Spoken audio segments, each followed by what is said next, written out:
Welcome to Mornings on Main Street. I'm your host, Stephanie Miller. So glad you've decided to stop by today. We'll say it again that October is Breast Cancer Awareness Month.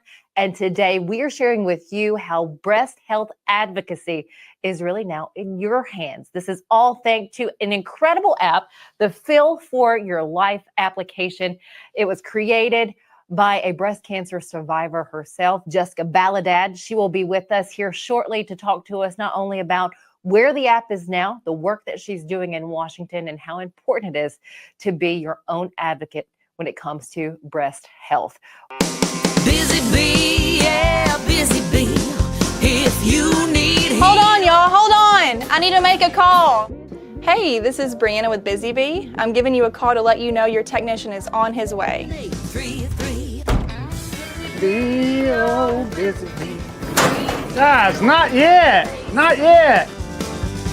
Busy bee, oh, Now I'm busy ready, bee. guys. Call 775-7833.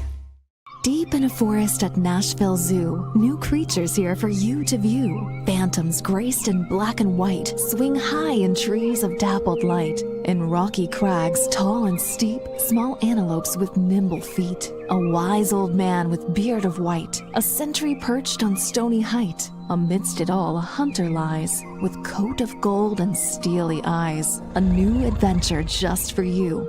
Leopard Forest at Nashville Zoo. Open now. Welcome back to Mornings on Main Street. As I mentioned at the top of the show, we have a returning guest, and it has been quite some time. I want to say a little over a year, or just about a year since we sat down with Jessica Baladad, talking about her app and what she created through the Feel for Your Life. She is not only the creator of this, but the chief advocate of making sure breast exams women are doing what they need to do. She has an incredible story herself. So first off, Jessica, thanks for coming back and sitting with me. I love being here. Thank you so much. It is such a treat, and you have been on the go since the last time that we sat down. Yes. Your application now you were sharing has 66,000 downloads. Yes, all over the world, people have downloaded Feel for Your Life to promote their self-advocacy for their breast health. And I couldn't be more honored and humbled about it. I do want to share a little bit, or want you to share a little bit of your story. You're now a 6-year breast cancer survivor. Yep. 6 years already. Mhm. And what I find fascinating at the time, because we always talk about starting your breast exams or going to get your mammograms at the age of 40. Mhm. You were in what, your early 30s? I was 33 years old, yeah. And I found a lump in the shower. I had been doing self-exams since I was 18. Mhm. At that age, I accidentally found a lump in my breast. It had to be removed because it was growing, but it was benign. And it was that experience that put me in the habit of doing self-exams. So it saved my life at 30 years or 33 years old. At 33, but when you first went to the doctor, they kind of just, I don't want to say brushed it off, but Well, they did not see a did. big concern. Yeah, they basically said, you're 33, you're too young to have cancer. And even though you have a family history, you have a history of having benign lumps too. Women's breasts are just lumpy. So they just kind of sent me on my way. And it took me 4 months to get a diagnostic screening. Wow. And from that, this is what your passion became after this, making sure that other women do not find themselves in the same situation, make sure that they're getting what they need to do through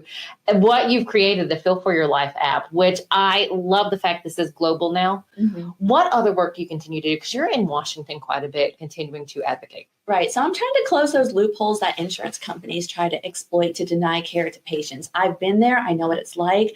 My friends in the breast cancer community have been there. And so I'm working on things with lots of acronyms, I'll just say, but this isn't a red versus blue thing. This is a bipartisan thing where both sides come together. They see the issues, they care about the people who are involved, and they want to do something about it. What are you hearing from those in Washington as you're there?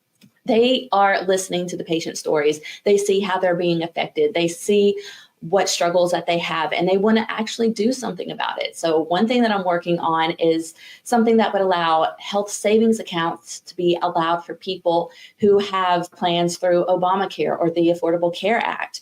Rather than using your subsidy that you may qualify for towards your premiums, you can actually put that into a health savings account and use that money for what you want, so you have more options and choices for your care. That is incredible and would be for anyone going through this. How can we best help ourselves as somebody out there finding they are diagnosed with breast cancer? What steps do they need to take at that point in your mind? I'll just talk from my experience. I had to gather the people around me that I knew I could trust and who could support me. It's very important, when you're telling your story and telling people I have breast cancer, that can be really hard for a patient. So I had this one friend I designated as like my PR rep. I would tell her everything because I knew she liked to talk. I love you, Brandy. She liked to talk, and she would tell my other friends. But I had my close circle, and I had the people I could trust. And just know that whenever I was making decisions, I had to say, hey, this is temporary. Do the hard stuff that's going to get you the long-term result that you want to see, and know that there's always a remedy that can alleviate the pain or the concern that you have. You're putting very knowledgeable people around your care, and trust yourself, trust your body, trust what you want to do, and go with that. Really trust your gut, I would think. Yeah, absolutely. You've had some other people in your life they've been really important to you, your husband being one of those along your journey. Who else has really been that stronghold for you? My dad and my sister, Oh. They've been amazing. I mean, just seeing the breast cancer on my dad's side of the family, he knew and he empathized with what I was going for. It was devastating for him to see me to go through that. My stepmom was great about making me meals that were healthy and organic. Oh my gosh, I never went hungry because of her. And she was wonderful. And just having my sister there as my support was just so great. And I know it was hard for her to see me go through that, but she was there with me along the way too. A breast cancer diagnosis journey, I've heard, is a challenging and difficult one. Do you suggest that people, and it's really hard especially when you're a strong woman out there and you can do everything on your own, to really leaning on those that you love? I'm a control freak. So yeah, it was really hard to let go of some of that and to let people speak into me and give me their thoughts and their feelings. And I didn't have to take everything that they said, but just to validate this is an experience for them too. They have feelings that they're going through, watching me go through it. So just empathizing with their side of it as well was putting me in a mindset to say, hey, we're in this together. And if we can put our minds around this for the decisions that I have to make, I'll have the better outcomes. Not that I've been stalking your social media at all, but I look often at what Jessica is doing and just the outreach that she's putting out there for breast cancer patients. But you've also noticed when you went back for after visits at your location in Nashville that the gowns were the same. Talk to us or share with us what you hope to see changed in that. So I was at a radiology appointment, and the gown that I put on, I knew by the label on the inside of it, that gown was 20 years old. And I thought, okay, I know lots of women have worn that. It's not that this is gross or anything. This is worn. It's uncomfortable. It's kind of itchy. I either see those or paper gowns. So I'm actually working with a company called Radiant Wrap, and you're wrapped in dignity and colors and patterns that fit your personality and your needs and your style to kind of restore some of that humanity that you have. You don't have to walk in as a patient, because when you remove your clothes and you put that gown on, you go from feeling like a person to a patient. And so, but if you get to choose like your colors, your styles, and what you're there for, you feel a little bit better and a little more confident and comfortable talking to your medical provider about your care. Jessica, what I love so much about that is because hospitals are cold as it is. And I know they don't mean for it to be, it just is what it is, but it's a cold environment. Yeah, it's not always comfortable. And when you have control over what you can wear, you just feel a little bit better. What else is coming? Again, we have the Feel for Your Life app. What else is in the works from you? So right now, the AI on the app is huge. I call it Breast Friend AI. And what you do is when you go into the app, you'll have to create an account. Okay. So when you create your account, you'll go in and see Breast Friend AI. If you have a mammogram, an ultrasound, any sort of lab scan or exam, or you can take your pathology reports, those go to your online portal. And it comes in confusing medical jargon that you may not understand. And what you can do is copy and paste that, put it into Breast Friend AI. It's going to take away all that medical jargon, translate it into terms that you understand, and automatically populate questions to ask your doctor about your results. That is fantastic. And I love you call it Breast Friend AI. Right. That is wonderful. And guys, it is so easy to download. Just put in Feel for Your Life, find the app. It is free. Yes. And it is so helpful. What are you hearing now from people who have downloaded the app? I'm surely you're hearing from them daily. Yeah, they're empowered in their breast health. They're doing their self-exams. They're getting screened. They're asking questions about breast density. And it's huge right now because women have been left in the dark about that. But back in September, the FDA said, hey, going forward, mammogram providers have to tell you about your breast density so that you can have supplemental screenings if they're necessary. Dense breast tissue can hide lumps, bumps, and abnormalities on those exams. So you may need an MRI or an ultrasound going forward. So seeing the conversation happen about breast density is just incredible. Having women empowered and feel better about what they're doing for themselves, I love it. It's amazing. Jessica, something else I love is not only have you sat down with media outlets, again, around the globe, people doing podcasts. Is there, I mean, as you're doing this, what is that thought for you? I mean, just when you sit back at the end of the day and you recognize and realize how many people you're helping and possibly saving lives.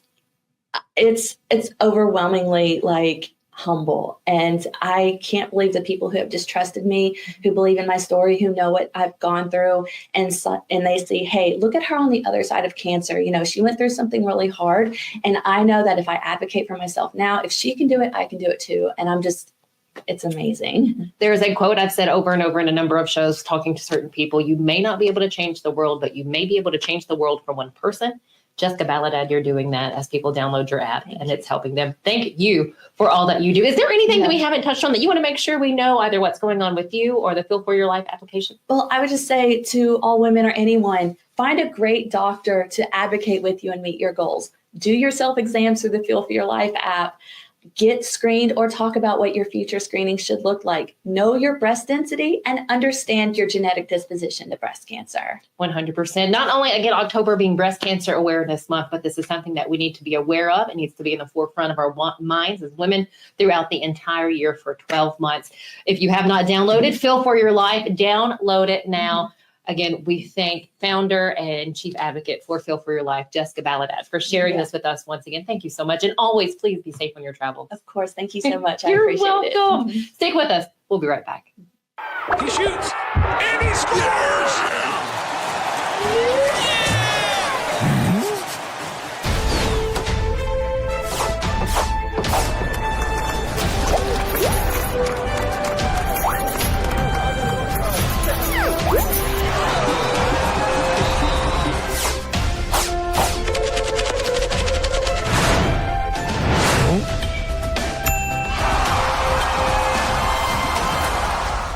As always, thanks for joining us here at Mornings on Main Street. Enjoy the rest of the afternoon. We'll see you back here tomorrow.